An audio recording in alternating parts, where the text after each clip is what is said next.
تو جو بہترین لوگ ہیں تو وہ ان کا عہدہ، ان کا رتبہ بھی اللہ کے نزدیک بہت اعلیٰ ہے۔ اب آپ یہاں پر سوچیں، ایک منظرنامہ ہے کہ ایک بندہ ہے اور وہ ایک بہت ہی طاقتور قسم کا آدمی ہے، حکومتی طور پر بھی، سلطنت کے اعتبار سے بھی، مال کے اعتبار سے بھی، شہرت کے اعتبار سے بھی، اور اختیارات کے اعتبار سے بھی۔ وہ کسی مسئلے میں پھنس جائے اور وہ سچا بھی ہو،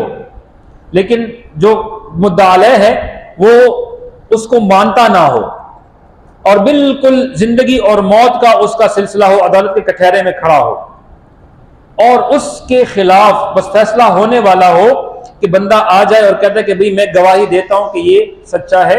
اور مدعا علیہ جھوٹا ہے، اور جج اس کی بات مان لے اور فیصلہ ہو جائے اور وہ بندہ چھوٹ جائے، وہ بندہ اس کے ساتھ